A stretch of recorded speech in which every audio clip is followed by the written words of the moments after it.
Assalamualaikum warahmatullahi wabarakatuh. Apa khabar anak-anak?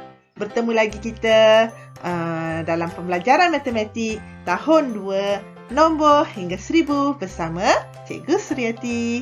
Okey, pada pembelajaran yang lepas, anak-anak telah diterangkan bagaimana hendak menulis nombor dalam bentuk nombor dan menulis nombor dalam bentuk perkataan. Jadi pada minggu ini, cikgu ingin tekankan anak-anak bagaimana pula hendak menyebut nombor dengan betul.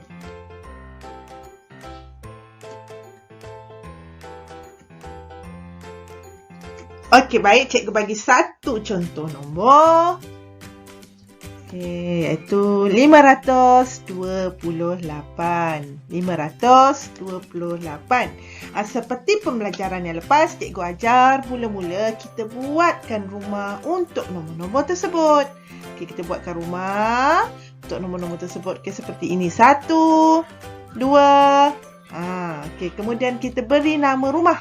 Nama tu hendaklah kita beri daripada belakang dahulu ya. Okey, rumah Sa, rumah puluh, rumah ratus. Sekarang kita nak masukkan pula nombor ni dalam rumah-rumah mereka. Untuk masukkan nombor, kita hendaklah masukkan daripada hadapan terlebih dahulu. Kerana kalau kita menulis nombor, kita tulis nombor daripada hadapan. Okey, baik. Kita masukkan dulu nombor 5 kerana 5 duduk di hadapan. Kemudian nombor 2 duduk di rumah tengah-tengah. Dan akhir sekali nombor 8 duduk di rumah di akhir. Okey. Macam mana cara nak menyebut? Okey, cikgu ajar. Mula-mula kita sebut nombor dulu, barulah sebut rumah. Sebut nombor, baru sebut rumah. Okey, kita cuba. Kita sebut nombor dulu. 528. 528. Okey, untuk rumah di akhir tak perlulah kita menyebut Sa. Hanya sebut nombor saja, tak perlu sebut rumah dia. 528. Okey, contoh yang lain. 604. 604. Kita buatkan rumah dia. 1, 2. Tulis rumah daripada belakang dahulu. Sa, puluh, ratus. Kemudian masukkan nombor daripada hadapan pula. Okey, kalau 6 duduk di depan. Okey. Kalau 6 duduk di depan, maka masukkan 6 pun di rumah yang paling hadapan. 6. Okey, sifar di tengah-tengah. Sifar. Kemudian 4 di akhir. 4. Okey. Okey anak-anak. Sebelum kita sebut, cuba tengok ni sifar ni.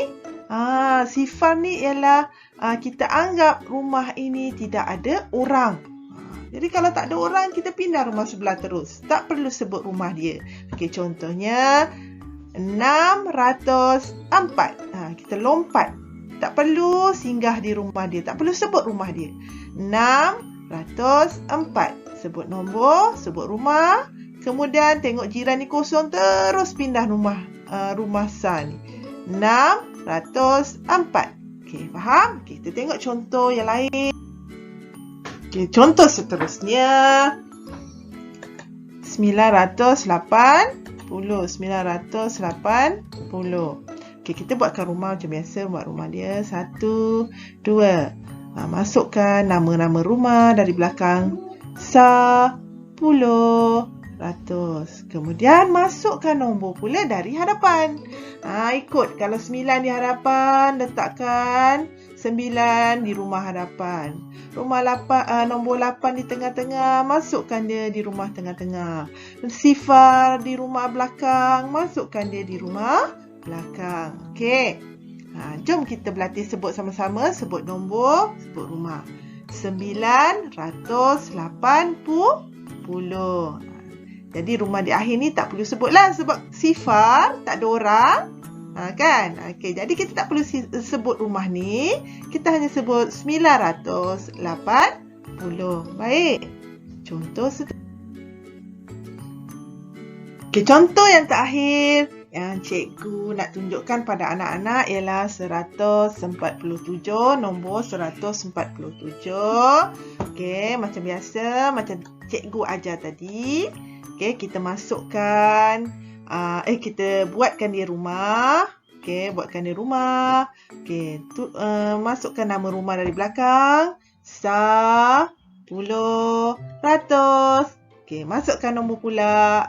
Masukkan di hadapan dahulu. Nombor 1 di rumah hadapan. Nombor 4 duduk di tengah-tengah. Jadi dia pun masuk rumah di tengah-tengah. Dan nombor 7 di akhir. Masuk rumah di akhir. Okey, baik. Jadi kita dah masukkan. Mari kita sebut sama-sama. Sebut nombor baru sebut rumah. 147. 147 ataupun kita sebut 147. Jadi cikgu harap anak-anak dah faham bagaimana hendak menyebut nombor dengan betul dan cikgu ada sediakan kerja rumah. Cikgu harap anak-anak boleh cuba sebut dan hantarkan dalam bentuk rakaman kepada cikgu. Baik, kita jumpa lagi pada pembelajaran akan datang. Jika ada masalah, boleh bertanya dengan cikgu selepas ini. Jumpa lagi. Assalamualaikum warahmatullahi wabarakatuh.